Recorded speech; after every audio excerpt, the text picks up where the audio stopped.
SWPमध्ये गुंतवणूक करताना काही फंड स्पेसिफिक सिलेक्ट करावेत का? म्हणजे कुठल्या असावेत आणि कशा असावेत? जर तुम्ही आधी कधीच म्युच्युअल फंडमध्ये इन्व्हेस्ट केली नसेल, करेक्ट. तुमचं प्रॉव्हिडंट फंडाचे पैसे आहेत किंवा तुमच्या एफडीचे पैसे आहेत आणि फर्स्ट टाईमच तुम्ही इन्व्हेस्ट करताय, करेक्ट. तर नॉर्मली आम्ही हायब्रिड फंड्स रेकमेंड करतो. आणि जर तुम्ही आधीपासून रेग्युलर गुंतवणूक करतायत आणि तुमच्याकडे एक प्रॉपर पोर्टफोलिओ तयार झालेला आहे, तर वेगळे फंड घ्यायची गरज नाही आहे.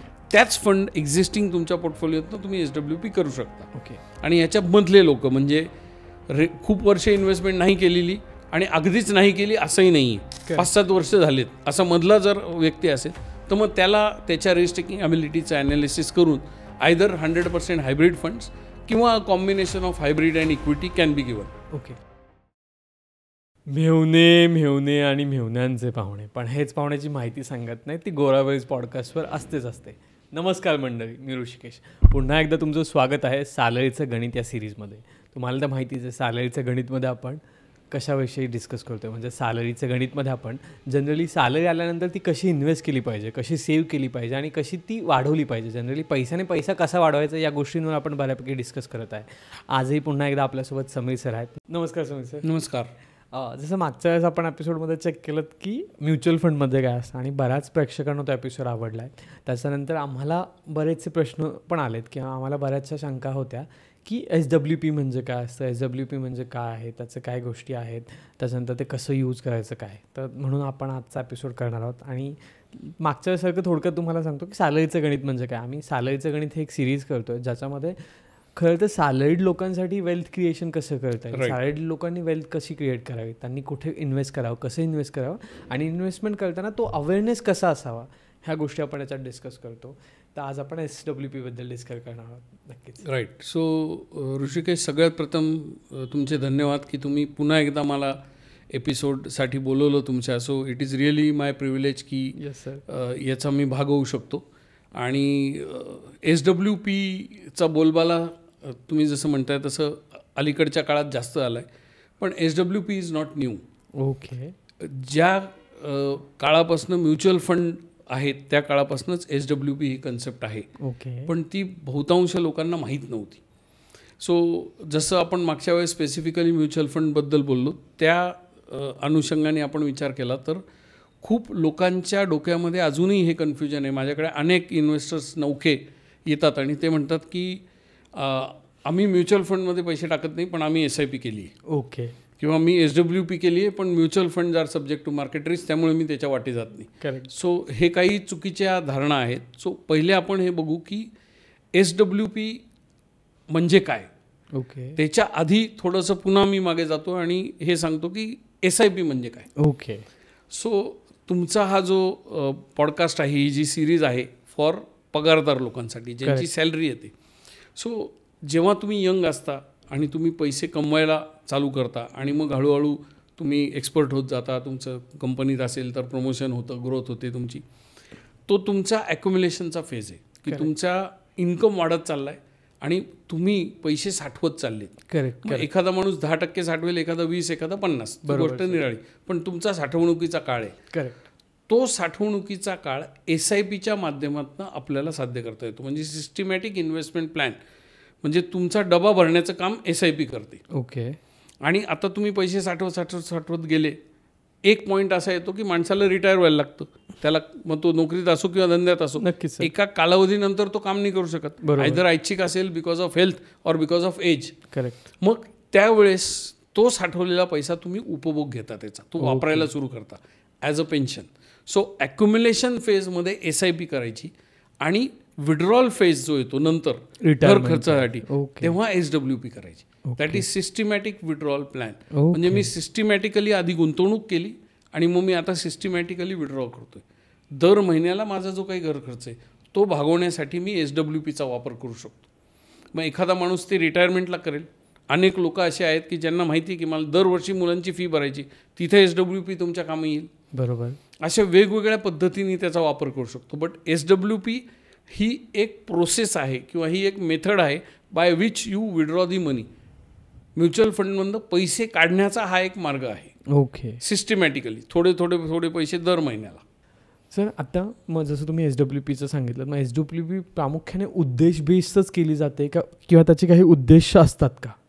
येस, SWPचा प्रमुख उद्देश आहे की आपली जी साठलेली गंगाजळी आहे त्यातनं पॅसिव्ह इन्कम घेणे. ओके. म्हणजे ज्या इन्कमसाठी तुम्ही काम नाही करत आहे, तुम्ही सुरुवातीच्या काळात पैसे साठवले, आता ते झाड मोठं झालं, आता ते आपल्याला फळं देते. ओके. सो SWP त्यासाठी वापरायची की तुम्ही साठवलेल्या पैशातनं आता तो पैसा पुरवायचा आहे तुम्हाला मरेपर्यंत, kind of after retirement. Okay. त्याच्यातनं तो पैसा आपल्याला दर महिन्याला एक विशिष्ट.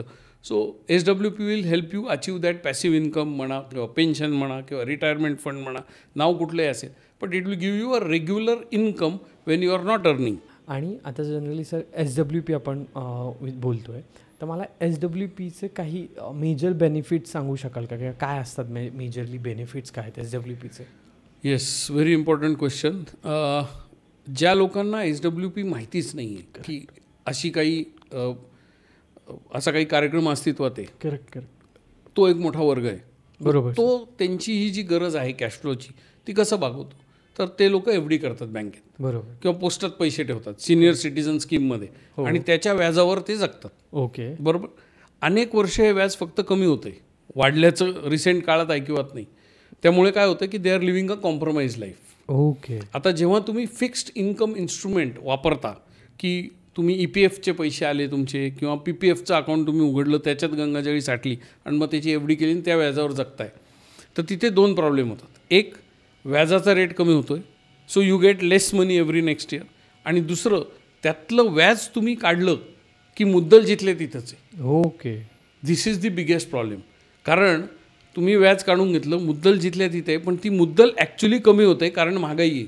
बरोबर. 7% रेट ऑफ इन्फ्लेशन आहे. म्हणजे काय की जी गोष्ट आज तुम्ही 100 रुपयाला घेऊ शकता, ती घ्यायला तुम्हाला 107 रुपये लागणार आहेत. करेक्ट. पण तुमचे बँकेतले 100 रुपये वाढतच नाही आहेत. त्याचे पुढच्या वर्षी 93 रुपये होतात. त्याची value, buying price, buying power rather, ती कमी कमी होत चालली आहे. सो फिक्स्ड इन्कम इन्स्ट्रुमेंटचा हा प्रॉब्लेम आहे. मग तिथे SWP आपल्याला कामी येते. मग SWP मध्ये काय होतं, ओके, काय आम्ही कॅल्क्युलेशन करताना 12% रिटर्न्स मिळतील असं ॲझम्पशन करतो की तुम्ही 100 रुपये गुंतवले, तुम्हाला सरासरी 12% रिटर्न मिळतील. आणि ते 12% रिटर्न मिळवण्यासाठी ते दरवर्षी मिळत नाही, कारण this is not a fixed income instrument. Correct. You should remain invested for minimum 8 years. Okay. 8 वर्ष मी इन्व्हेस्टेड राहिलो, त्याच्यामध्ये जी काही पडझड व्हायची, आता जसं करेक्शन चालू आहे मार्केटमध्ये, ते दर अल्टरनेट इयर मार्केट पडत असतं. करेक्ट. ते मी मॅनेज केलं. 8 वर्ष मी इन्व्हेस्टेड राहिलो, तर finally in average return will be 12% in worst case. Okay. So या 12%चा जो परतावा मला मिळतोय, त्यातनं मी साधारण 5.5% वर्षाला विड्रॉ करतो. Okay. On the higher side this can be 6%, but recommended figure म्हणाल तर 5.5%. म्हणजे तुम्ही 100 रुपये गुंतवले, तुम्ही 5.5% विड्रॉ केले, परतावा किती मिळतोय? 12%. म्हणजे मुद्दलीत किती वाढ झाली? 6.5. म्हणजे इथे काय होतंय, तुमची लिक्विडिटीची किंवा कॅश फ्लोची गरज पण भागतीये, शिवाय तुमची मुद्दल पण वाढत चालली. Correct. So now inflation is not going to eat your money. Correct. So every next year माणसाला जास्त पैसे लागतात सेम लाईफस्टाईल जगण्यासाठी.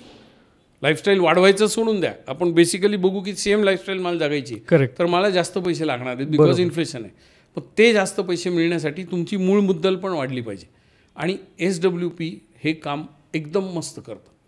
It is very safe if you stay invested for long term. आणि अनफॉर्च्युनेटली इंडियन लोक invested राहतात 10-20 वर्ष. लोक एवढी करतात, 10-20 वर्ष पोस्टात पैसे ठेवतात, 15 वर्ष PPF मध्ये पैसे ठेवतात. करेक्ट. तोच तुमचा स्वभाव, तीच व्यक्ती जेव्हा स्टॉक मार्केटमध्ये किंवा म्युच्युअल फंडमध्ये येते ती बिथरते. हा काय प्रकार आहे मला माहीत नाही, बिकॉज सायकॉलॉजी बिघडते. कारण ओव्हर इन्फॉर्मेशन, रोज ॲप बघताय, करेक्ट, ते बघू नका. डालो पैसा म्युच्युअल फंडमध्ये, proper fund manager, proper fund select करा, go to a qualified MFD, go to a experience person. तुमची मेहनतीचा पैसा तिथं ठेवा आणि त्यातनं 5.5% विड्रॉ करा. तुम्हाला एक रेग्युलर पेन्शन सुरू झाली, कॅश फ्लो सुरू झाला आणि दरवर्षी तुमची मुद्दल वाढती. करेक्ट. मला वाटतं ते आपल्याला लहानपणापासून सांगितलं असतं ना, स्टॉक मार्केट किंवा हे सट्टा आहे त्याच्यामुळे होत असं. नक्कीच. पण आता SWP सुरू करताना काही बेसिक गोष्टींची काळजी घ्यायला हवी आहे का? मग विशेष अशी काही काळजी घ्यायची गरज नाही आहे. SWP करताना normally we use either purely hybrid funds, म्हणजे त्याच्यात साधारण एक 35-40% डेटचा पोर्शन असतो आणि उरलेला इक्विटी असतो, so it acts as a shock absorber. किंवा एखाद्या क्लायंटची रिस्क टेकिंग ॲबिलिटी चांगली असेल तर मी त्याला थोडेसे त्याच्यात इक्विटी फंड्स देखील देईन. ओके. आणि एखाद्याचा जुना पोर्टफोलिओ आहे खूप, मग त्याच्यात आहे त्याच फंडमधनं SWP करतायत. मुळात SWP करायला वेगळा फंड नाही लागत. करेक्ट. कुठल्याही फंडातनं तुम्ही क्रमाक्रमाने पैसे काढणे म्हणजे SWP. नाही, पण आता सपोज एखादा व्यक्ती आहे, तो म्हणतो माझ्याकडे 10 लाख रुपये आज लमसम अमाऊंट आहे, मला इन्स्टेड ऑफ SIP मला SWP करायची त्या 10 लाखाची, तर त्याला तशी करता येते का? येस. मुळात 10 लाख रुपये असल्यावर SIP करताच येत नाही, कारण SIP हे तुमच्या रेग्युलर इन्कममधनं गुंतवण्याचा कार्यक्रम आहे. Correct. इथेच कन्फ्युजन आहे. ओके. पण तुमच्याकडे 10 लाखाची पुंजी आहे, मग ती तुम्ही एक रकमी इन्व्हेस्ट करा आणि मग त्यातनं विड्रॉल घ्या. Okay. That is what is SWP. पण मग ते पण सिस्टमॅटिक विड्रॉल होणार आहे आणि त्यात पण तुमचं मुद्दल वाढत राहणार आहे का? एक्झॅक्टली. ते 10 लाखही वाढतील. एक साधा हिशोब मी तुम्हाला देतो की माझ्याकडे जो एव्हरेज फिगर येते लोकांची SWPची, माणूस रिटायर झाला की सरासरी समजा त्यांनी 30 लाख रुपये गुंतवलेत. ओके. आणि दर महिन्याला आपण त्याला 14,000 रुपये देतोय. सो तुम्ही जर कॅल्क्युलेशन केलं याचं की 14,000 गुणिले 12 आणि ते as that amount I believe it will be 1.6 लॅक्सच्या आसपास येईल, ते भागिले तुमची मुद्दल 30 लाखाची, तर it will come to 5.6%. Correct. So 5.6% you are withdrawing. Correct. मुद्दलीत वाढ झाली 6.4%. सो एक ढोबळ हिशोब मी तुम्हाला सांगतो, कॅल्क्युलेटरवर तुम्ही करून घ्या. तो असा की मी 30 लाख गुंतवले, 14,000 रुपये मी महिना घेतोय, असं मी 10 वर्ष केलं तर 14,000 रुपये महिन्याप्रमाणे जे काय विड्रॉल झालं ते विड्रॉल झालं. आणि माझी जी 30 लाखाची मुद्दल होती ती साधारण 10 वर्षानंतर 55 ते 60 लाखाच्या मध्ये वाढलेली असते. ओके. सो याचा दुसरा अर्थ काय की मी यावर्षी 14,000 घेतले आणि माझी थोडी मुद्दलीत वाढ झाली तर मी पुढच्या वर्षी 15,000 घेऊ शकेन. करेक्ट. पुन्हा जर मुद्दलीत वाढ झाली तर मी 16,000 घेऊ शकेन. करेक्ट. हा जो वाढता क्रम आहे हा एवढीत होत नाही. नक्कीच. एवढीमध्ये उलटं होतं ते, कारण व्याज कमी कमी होतं. करेक्ट. मग त्याला ते पुरवून पैसे वापरायला लागतात. बरोबर. इथे आपल्याला तो एक फायदा होतो SWP मध्ये. पण सर मग SWP मध्ये गुंतवणूक करताना काही फंड स्पेसिफिक सिलेक्ट करावेत का, म्हणजे कुठल्या असावेत आणि कशा असावेत? ओके. सो जर तुम्ही आधी कधीच म्युच्युअल फंडमध्ये इन्व्हेस्ट केली नसेल, करेक्ट, तुमचं प्रॉव्हिडंट फंडाचे पैसे आहेत किंवा तुमच्या FDचे पैसे आहेत आणि फर्स्ट टाईमच तुम्ही इन्व्हेस्ट करताय, करेक्ट, तर नॉर्मली आम्ही हायब्रिड फंड्स रेकमेंड करतो.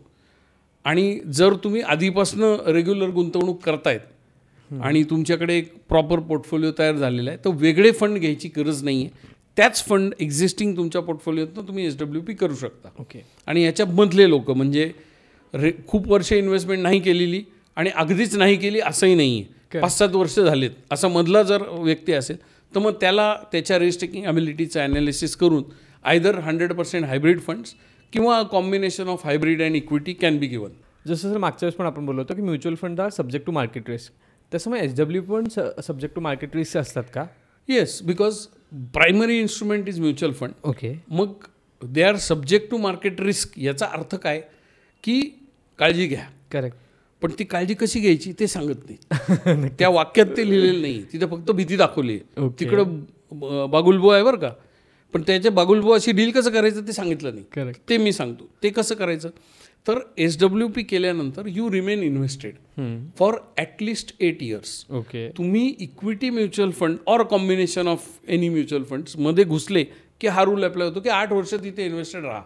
त्याच्यामध्ये जे काही व्हायचं आहे, हे ट्रम्प बिमसारखे जे आयटम येणार आहेत मध्ये ते येतच राहणार आहेत जगात कुठे ना कुठे.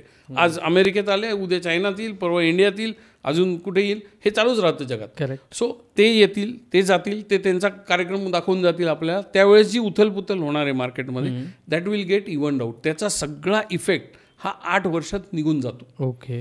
म्हणून रिस्क मॅनेजमेंटचं सिम्पल लॉजिक आहे की 8 वर्ष इन्व्हेस्टेड राहा. ओके.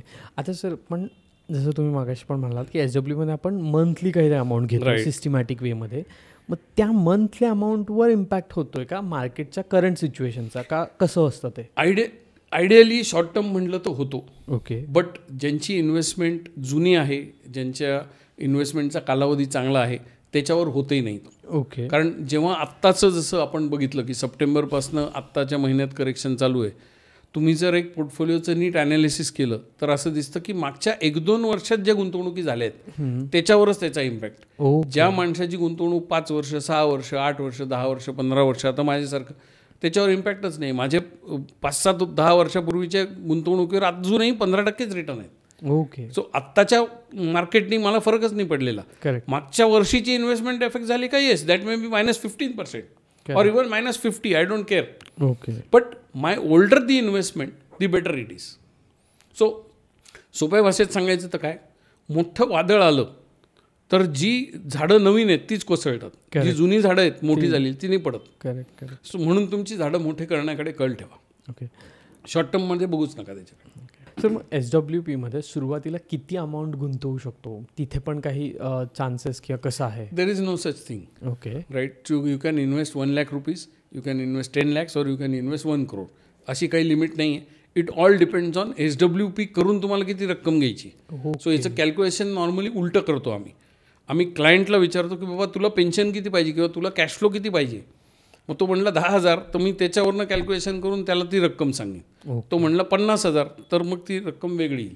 सो सरासरी थंब रूल हा आहे की जर मला 50,000 रुपीज पर मंथ पेन्शन हवी असेल तर I will suggest a investment of 1.1 CR. Correct. मग त्यातनं ते 6%चा तो बरोबर हिशोब जुळतो. करेक्ट. म्हणजे आधी आपण त्याचे सगळे कॅल्क्युलेशन्स करतो आणि मग ते जातो थोडंसं रिव्हर्स गणित करतो. राईट. आता सर SWPला काही लिमिट आहेत का? म्हणजे किती काळ करावी? जसं आपण बऱ्यापैकी SIP म्हणतो की 15 वर्ष तरी असावी, तर SWPला काही लिमिट्स आहेत का? किंवा त्याचे ब्लॉकेजेस किंवा डेड ब्लॉकेजेस कधी येतात किंवा तिथून ती परफॉर्म नाही करत? Okay. Honestly there is no such limitation. It all depends on तुम्हाला किती दिवस त्यातनं कॅश फ्लो पाहिजे, तुमची गरज काय आहे. सो 2-3 प्रकारचे लोक SWP करतात. ओके. एक आहे ऑब्व्हियसली पेन्शनर्स किंवा रिटायरीज. सो त्यांच्यासाठी it is like as long as they live they will need the cash flow. So तिथं the time period is typically 15-20 years. आणि मग नंतर ती मुद्दल gets passed on to the next generation after they pass away. So तो एक प्रमुख वर्ग तो आहे. दुसरा एक वर्ग असा आहे की यंग आहे पण वडिलोपार्जित भरपूर सारं इन्व्हेस्टमेंट आहे त्याच्याकडे. ओके. सो आई वडिलांनी, आजी आजोबांनी खूप सारं गंगाजळी साठवली आहे. आणि आता ही जी नवीन जनरेशन आहे त्यांना they are probably not interested in doing a job. They want to do their own thing. त्यांना जग फिरायचे, त्यांच्या स्वतःच्या ज्या काही हॉबीज असतील किंवा आपण म्हणूयात की they want to live life on their own terms. मग ते ही वडिलोपार्जित जी काही त्यांच्याकडे संपत्ती आहे ती इन्व्हेस्ट करून त्यातनं पॅसिव्ह इन्कम घेतील. आणि मग they don't work anywhere. They just go around the world. They do what ever they like. त्यांचे बिझनेसेस चालतात, नाही चालत, पण त्यांचं घर चालतं कारण त्या कॅश फ्लो येतो आहे त्यांना. करेक्ट. सो हे प्रामुख्याने 2 एक्स्ट्रीम्स आहेत. आणि इन बिटवीन काही लोक आहेत की जे माझी 5 वर्ष, 10 वर्ष, 15 वर्ष नोकरी झाली, आता माझ्याकडे चांगला पैसा साठला आहे आणि दुसरीकडे माझा खर्च चालू आहे. मग माझा खर्चातला काही भाग मी SWPच्या माध्यमातून करतो. उदाहरणार्थ मला घराचा हप्ता चालू आहे, पण माझ्याकडे साठलेली गंगाजळी, मग मी त्या हप्ता आयदर फुल्ली किंवा पार्शली त्या SWPच्या माध्यमातून भागवतो. ओके. किंवा माझ्या गाडीचं पेट्रोल असेल ते मी भागवतो. किंवा मी दरवर्षी सुट्टी घेतो, मला फिरायला जायला जो खर्च येणार आहे तो मी त्या गंगाजळीतनं काढतो. मग त्या केसमध्ये मी मंथली नाही घेणार.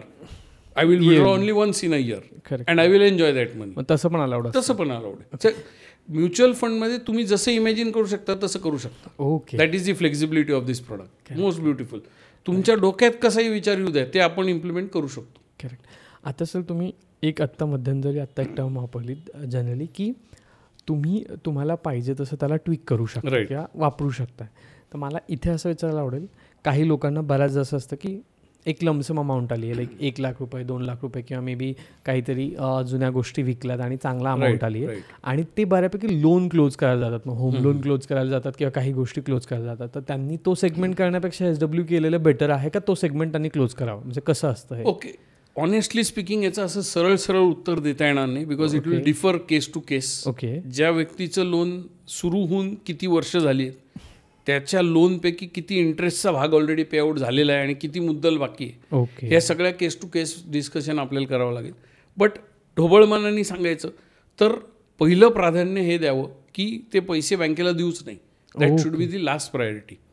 अनलेस अशी परिस्थिती आकडेमोड असं दाखवते की त्या बँकेला देण्याशिवाय गत्यंतर नाही, त्याच केसमध्ये बँकेला द्यावं.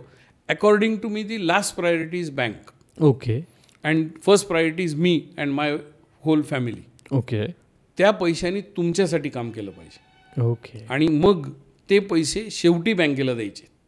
आणि इथेच मध्यमवर्गीय माणसं अनेकदा चुकतात. Correct sir. आणि त्यांची घाई असते की लोनला देऊन टाकावं. बरोबर.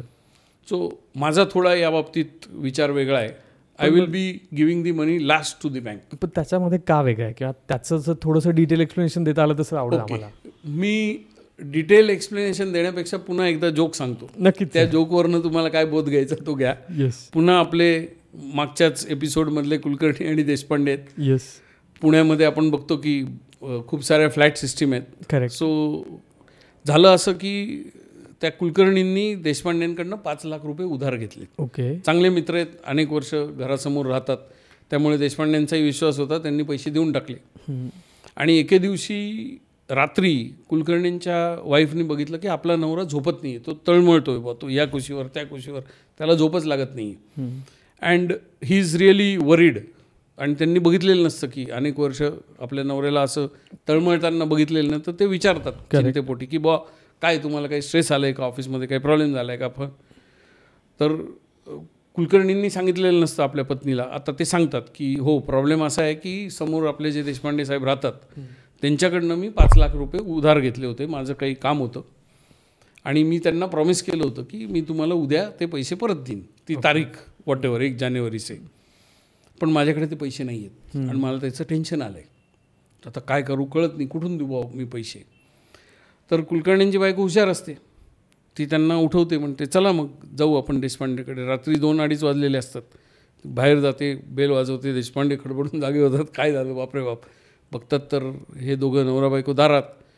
कुलकर्णींची बायको त्यांना विचारते दरडावून अगदी, का हो माझ्या नवऱ्याने तुमच्याकडनं 5 लाख घेतले का उधार. हो हो म्हणे घेतलेत. आणि उद्या देणार होता का म्हणे. हा म्हणे हो देणार होता. म्हणे याच्याकडे 1 रुपया नाही म्हणे. आणि स्वतःच्या नवऱ्याला घरी घेऊन येते आणि म्हणते आता तुम्ही झोपा, आता देशपांडे जागेल, कारण त्याचे पैसे अडकलेत. राईट. सो नाऊ स्ट्रेस किसको चाहिए, उसको चाहिए. ज्यांनी पैसे दिलेत त्याला स्ट्रेस पाहिजे. इथे आपण काय करतोय, आपण उलटं करतोय. आपण पैसे घेतलेत, आपणच स्ट्रेस घेतोय. अरे ज्यांनी पैसे दिलेत he will take the stress. त्याच्यासाठी त्यांनी ती सगळी लिगल सिस्टीम लावली आहे. तर तुम्ही त्याचं टेन्शन नका घेऊ, त्याची मॅनेजमेंट निश्चित करा. करेक्ट. आपल्याला बँकेचे पैसे बुडवायचेच नाहीत. Correct. It is a question of giving priority. Okay. Priority कोण आहे, मी प्रायोरिटी आहे का बँक प्रायोरिटी. राईट. आणि हे केस टू केस डिफर होतं. ओके. सो माझ्या केसमध्ये जर मी तुम्हाला उदाहरण दिलं, हे कदाचित खूप लोकांच्या पचनी पडणार नाही, नंतर कॉमेंट्समध्ये लोक शिव्या घालतील. पण मी जेव्हा नोकरी सोडली आणि मी त्यावेळेस माझं हाऊसिंग लोन चालू होतं, पुढचे 2 वर्ष मी हाऊसिंग लोनचे हप्ते भरले नाहीत. मी SIP चालू ठेवली, कारण my priority was me, not bank. मग SBI बँकेशी माझं लोन होतं. SBIला 2 वर्ष लागली हे कळायला की हा माणूस हप्ते भरत नाही आहे. मग त्यांनी येऊन माझी गच्ची धरली की अरे पैसा भरो. मग मी त्यांच्याशी निगोशिएट केलं आणि 2 वर्षांनी मी हप्ते चालू केले. आता लगेच लोक कॉमेंट करतील की मग तुमच्या सिबिलची वाट लागली असेल. तीच SBI बँक त्याच्यानंतर 5 वर्षांनी मला पुन्हा लोन द्यायला तयार होती, त्याच घरावर, ज्या घरावर ऑलरेडी माझं लोन चालू होतं. Top up loan they were ready to give me. आणि थोडं का नाही 35 लाखाचं लोन द्यायला तयार होते. त्यावेळेस त्यांनी त्या लोनसाठी जी फाईल बनवली त्याच्यात माझा सिबिल स्कोअर 800च्या वर होता. ओके. सो आकडे समोर आल्याशिवाय आपण we should not emotionally think की अरे ऐसा बँकेला पैसे नाही दिले तर वाटोळच होतं. असं काही नाही. तुम्हाला निगोशिएट करता यायला पाहिजे. ज्या माणसाला हे कळतं की त्याच्या लाईफमधली पहिली प्रायोरिटी काय, दुसरी प्रायोरिटी काय, तिसरी प्रायोरिटी काय, याच्यातली कुठलीच प्रायोरिटी ही महत्त्वाची किंवा खराब नाही, पण त्याला प्रायोरिटी. सो मी जेव्हा पैसे या विषयाकडे बघतो तेव्हा माझी family is the first priority, everybody else is second priority. मग भले मी बँकेकडनं उसने पैसे घेतले असतील. Correct. So I am not recommending की पैसे बुडवा बँकेचे, बट आय एम रेकमेंडिंग की तुम्ही प्रायोरिटी कशाला देताय. करेक्ट. करेक्ट. आणि हे कॅल्क्युलेशन करा ना की तुम्हाला 10 लाख बोनस मिळाला, तो बँकेला देऊन फायदा आहे का माझ्याकडे ठेवून फायदा आहे, हे कॅल्क्युलेशन तर करा. कारण लोकांना मत आहेत. तुम्ही स्वतःला विचाराल तर तुमचं एक मत आहे, तुम्ही बायकोला विचाराल त्यांचं एक मत आहे, तुम्ही आईवडिलांना विचाराल त्यांचं एक मत आहे, तुमचे अजून काही हितचिंतक असतील तुम्ही त्यांना विचाराल तर त्यांचं मत आहे, तुम्ही मला विचाराल फायनान्शियल एक्सपर्ट म्हणून तर माझं एक मत आहे. करेक्ट. प्रत्येकाचं मत वेगवेगळं आहे. पण आकडे मोड केल्यावर आकड्यांना मतं नाही येत ना. राईट. मग ते करा. आणि मग निर्णय घ्या. मला वाटतं आपण तिथेच चुकतोय की आकडेमोड नाही एक्झॅक्टली ऑन पेपर नाही. आपला प्रॉब्लेम काय आहे, आपण आपल्या मुलांच्या डोक्यावर बंदुका ठेवता गणितात मार्क मिळवण्यासाठी आणि मग नंतर ते गणित रिअल लाईफमध्ये वापरतच नाही. ते आहेच, ते वापरायला पाहिजे. नक्कीच.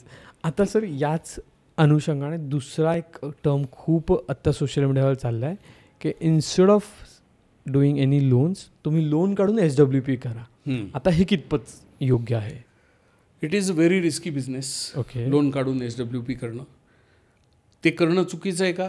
अजिबात नाही. ते करणं बरोबर आहे का? अजिबात नाही. मग हे कोणी करावं ते जास्त महत्त्वाचं आहे. So there are people who will do this but they come in the category of sophisticated investor. Okay. अनेक जगातले लोक डेटवर श्रीमंत होतात. ओके. बट ते हाताळण्यासाठी आणि त्याचं झुकतं माप स्वतःसाठी करून घेण्यासाठी प्रचंड बुद्धिमत्ता लागते. ओके. आपल्या इथे बेसिक फायनान्शियल लिटरसीचेच वांदे आहेत. करेक्ट. त्यामुळे कृपा करून स्वतःच्या पैशावर असे प्रयोग करू नका. Okay. It is not recommended for common man. आणि ज्याच्यासाठी हे रेकमेंडेड आहे त्याला हे सांगायची गरज नाही, त्याला ते स्वतःच उमजेल. जर तुम्ही तुमची फायनान्शियल लिटरसी वाढवत गेले तर असे अनेक मार्ग आहेत जे तुम्हाला दिसतील, जे कदाचित लीगल फ्रेमवर्कमध्ये पण बसणार नाहीत, बट तुम्ही ते बसवाल आणि त्यातनं तुम्ही स्वतःचा फायदा करून घ्याल. करेक्ट. बट असे 1% लोक आहेत जगात. Correct. Correct. For 99% of the people सरळ मार्गी गेलेला फायदा आहे. म्हणजे सामान्य माणसांनी SWPच्या प्रलोभनांना न घेता आपलं शांतपणे करावं. कारण SWPच्या नावाने खूप सारी नवीन प्रलोभनं आलीत मार्केटमध्ये. जसं तुम्ही लास्ट टाइम NFO बद्दल बोलला होतात, तसं SWPच्या नावाने बऱ्याचशा गोष्टी आल्यात. म्हणजे कोविड, प्री कोविड किंवा पोस्ट कोविड SIP होतं, तर आता तसं मार्केटमध्ये SWP चालू आहे. आणि म्हणूनच आज आपण हा विषय चर्चेत घेतला आहे सर. त्याचबरोबर सर अजून एक कन्सर्न येतो लोकांचा, SWP केल्यानंतर त्याच्यावर पण टॅक्स भरावा लागतो का आणि तो कसा असतो आणि मग तो भरायचा तर मग का करावी SWP? Okay. Not really. You have to check. तिथं पण टॅक्स आहे because it is a withdrawal. It is treated as a withdrawal. Rules are same. But त्याच्यात डिसएडव्हान्टेज नाही आहे. ओके. पुन्हा मी तेच सांगेन, आकडेमोड करा. टॅक्स खूप लागतो का? अजिबात लागत नाही. कारण SWPला तुम्ही एक काळ जर दिला, 8-10 वर्षाची तुमची गुंतवणूक असेल तर निश्चितच टॅक्स लागणार नाही. जी गुंतवणूक 1 वर्षापेक्षा जुनी झाली आहे आणि हे सगळे कॅल्क्युलेशन करता येतात. सो फक्त टॅक्सचा बागुलबुवा बघणार SWP बोगस आहे बरं का, करू नका, खूप टॅक्स लागतो, असं करण्याच्या ऐवजी खूप म्हणजे नक्की किती, मी किती पैसे गुंतवले, मला टॅक्स किती भरावा लागणार आहे, मला कॅश फ्लो किती मिळणार आहे, हे सगळं गणित करा. आय गेस ते एक्सपर्ट सांगतो आणि आपल्याला नक्की. हां, आणि म्हणून तिथे एक्सपर्टची गरज आहे. करेक्ट. की मी मेडिकलमध्ये जाऊन औषधं घेऊन बरा होऊ शकतो का? होऊ शकतो. 1% चान्स आहे. पण किती टक्के लोक हा प्रयोग करतील स्वतःचे की डॉक्टरकडे जातात, नाही रे मी काय, त्याला मेडिकलवाला आपला मित्र आहे, अर्धा डॉक्टर येतो ऑलरेडी, त्याला अक्कल आहे, मग करा असे प्रयोग हेल्थवर and then you will end up in a big mess. Correct. So don't do that. Right. Most people don't go to expert. Correct. Because भारतीय प्रत्येक माणसाला वाटतं की मी वॅरन बफे, मला सगळं माहिती आहे, तो तिकडून ऑपरेट करायचा प्रयत्न करतो आणि त्याला असं वाटतं एक्सपर्ट काय वेगळं सांगणार आहे. नक्कीच. बट त्या एक्सपर्टला अनुभव आहे आणि त्यांनी त्याच्यात फुल टाईम दिलेला आहे. सो एक गोष्ट नेहमी लक्षात ठेवा की तुम्ही आज जिथे नोकरी करताय, तुम्ही जो धंदा करताय, त्याच्यात तुम्हाला जे यश मिळते ते ह्याच्यामुळे नाही मिळते की तुम्हाला अक्कल आहे, ते ह्याच्यामुळे नाही मिळते की तुम्ही लकी आहात, पण प्रामुख्याने ते याच्यामुळे मिळते की तुम्ही तिथे तुमचा वेळ गुंतवला आहे. करेक्ट. ती गोष्ट करण्यामध्ये तुम्ही वेळ दिलेला आहे, वेळ देताय. बरोबर. तुम्ही दिवसाचे 8 ते 10 तास सातत्याने देताय, ती गोष्ट म्हणून you get paid either in your own business or either in your job. Correct. So money is always a consequence of investment of time and not talent. Yes, talent counts. So तुम्हाला जे पैसे मिळत आहेत हे तुमच्या बुद्धिमत्तेमुळे नाही मिळत, ते त्याचं पण आहे major, but it is not the major factor. The major factor is how much time you have invest. तुम्ही त्या गोष्टीचा करण्यामध्ये किती वेळ घालवला आहे, किती तास, किती महिने, किती वर्ष. Correct. Correct. Same thing is इथे. जेव्हा तुम्ही एक्सपर्टकडे जाता तर त्यांनी तास वर्षानुवर्ष त्याच्यात घातली आहेत, म्हणून आपल्याला त्याच्याकडे जायचं. करेक्ट. नॉट बिकॉज तो चांगला दिसतो, त्याच्या अक्कल आहे, त्याच्याकडे 100 डिग्री आहेत, त्याच्यासाठी नका जाऊ. यू गो फॉर धिस की त्यांनी वेळ किती घालवला आहे त्याच्यात. लास्ट क्वेश्चन्स आहेत SWPवर, की बरेच लोक हाही करतात की SWPच्या नावाने आपण जे मगाशी सोशल मीडियावर फ्रॉड्स बोललो तसं आहे, आणि दुसरं उलटं होतं आहे की काही लोक सोनं विकून SWP करतात. मग again which is a better option or not, किंवा त्याला कसे दोन अँगल असू शकतात. So again there is nothing right or wrong about this. सोनं विकून SWP केली पाहिजे का? काही लोकांना कदाचित त्याची गरज असेल, कारण सोन्यामध्ये लिक्विडिटी नाही. तुम्ही दर महिन्याला बाबा मी जाऊन 1 ग्रॅम सोनं विकतो असं नाही होऊ शकत. करेक्ट. मग जर तुमची लिक्विडिटी ही गरज आहे, सोनं धुळखात पडलंय आणि बाकी तुमच्याकडे पैसेच नाहीत गुंतवायला, तर ते कदाचित योग्य असेल. पण जसं मी म्हणलो मगाशी की हे केस टू केस बेसिसवर ठरतं. त्याच्या आजूबाजूची आकडेमोड, तुमचे बाकी ॲसेट्स काय आहेत, तुमचा अजून दुसरा कुठला मार्ग आहे का लिक्विडिटी येण्याचा, ह्या सगळ्याचा अभ्यास करून त्याच्यावर आपल्याला निर्णय घेता येईल. सो असं थंबरूल नाही सांगता येणार की सोनं विकून SWP करणं चुकीचं आहे किंवा सोनं विकून बिंदास SWP करा. हे दोन टोकाच्या भूमिका घेण्यापेक्षा प्रत्येक माणसाची गरज ओळखून मग तो निर्णय घ्यायचा का नाही हे आकडे ठरवतील.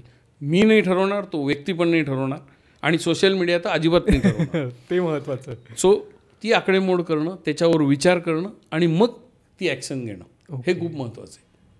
सर नक्कीच. म्हणजे आता तुम्ही सांगितल्यानुसार आम्हाला SWP म्हणजे काय कळाले, त्याच्यानंतर ती कशी गुंतवणूक केली जाते, ती कशी वर्क होते आणि त्यातले पैसे कसे वाढतात आणि आम्हाला इंटरेस्टमधून कसे पैसे मिळतात हेही कळालं आहे. आणि डेफिनेटली शेवटच्या काही फॅक्ट्स किंवा मिथ्समुळं तेही कळाले की कुठल्या कुठल्या फॅक्टरमध्ये कुणी कशी SWP करा, म्हणजे सोशल मीडियावर न जाता किंवा एखाद्या मित्राला इन्फ्लुअन्स न होता, न करता आपल्या शेजारचे कॉन्सिक्वेन्सेस प्लस आपले आकडे काय सांगतात आणि प्लस डेफिनेटली एक्सपर्ट ओपिनियननी SWP करावे, कारण तुम्हाला ते लोन इन्क्रीज करायचं आहे. आणि मला वाटतं आपण होम लोनच्या बाबतीत पण कसं 4 बँका चेक करतो, धूळ खातो, त्याच्यानंतर आपण 4 एक्सपर्ट लोकांची मतं घेतो होम लोन करताना आणि मग होम लोन करतो. तसंच SWPच्या बाबतीत करावं की 4 लोकांकडे जावं, 4 एक्सपर्टची मतं घ्यावीत, मग SWP करावे. हे मला वाटतं बरोबर आहे. राईट. आणि सरते शेवटी मी एकच सांगेन की तुम्ही पैशाबद्दल जी पण गोष्ट करणार आहात, कृपा करून एक्सपर्टच्या माध्यमातून करा.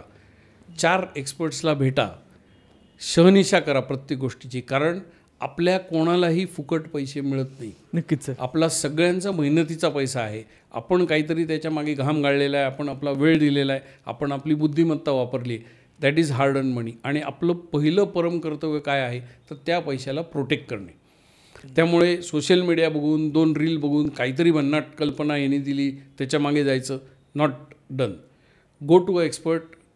क्वालिफाईड लोक आहेत, त्यांचं सर्टिफिकेशन चेक करा, त्यांचा अनुभव चेक करा, त्यांचा पोर्टफोलिओ देखील चेक करा. आणि जे लोक नॉलेज देत आहेत, जे लोक they are ready to part with their knowledge, experience and their portfolio, they will always do a good job for you.